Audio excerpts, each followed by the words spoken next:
అర్హులైన లబ్ధిదారులకు మాత్రమే బ్యాంకు అధికారులు లోన్లను ఇవ్వాలని వైసీపీ నేత భూమా కిషోర్ రెడ్డి డిమాండ్ చేశారు. బినామీ పేర్లతో లోన్లను మంజూరు చేస్తే బ్యాంక్ డీజీఎం కలెక్టర్ దృష్టికి తీసుకువెళ్తామని హెచ్చరించారు. తమ ప్రభుత్వం అధికారంలో ఉన్నప్పుడు 15,000 మంది లబ్ధిదారులకు బీసీ లోన్లను ఇవ్వడం జరిగిందని, ప్రస్తుత టీడీపీ ప్రభుత్వంలో నామమాత్రంగా 400 మందికి మాత్రమే బీసీ లోన్లను కేటాయించినట్లు భూమా కిషోర్ రెడ్డి తెలిపారు.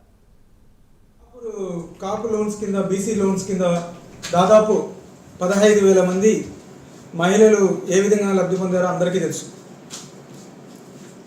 ఈరోజు కూటమి ప్రభుత్వం అధికారంలోకి వచ్చినాక బీసీ లోన్స్ అని చెప్పి ఒక 1 వీక్ ముందు వదలడం జరిగింది.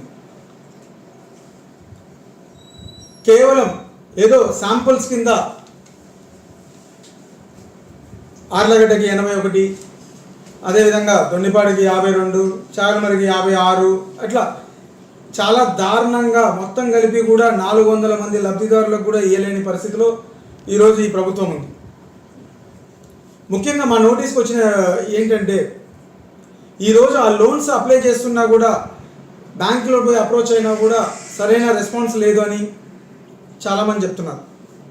మేము కోరేది ఇప్పుడు ఒకటే, ఒక పక్కన మున్సిపల్ చైర్మన్లని, మున్సిపల్ కమిషనర్లని, అదేవిధంగా బ్యాంక్ ఎంప్లాయీస్ని కూడా మేము హెచ్చరించేది కూడా ఇది. ఎందుకంటే అర్హులైన లబ్ధిదారులకు కాకుండా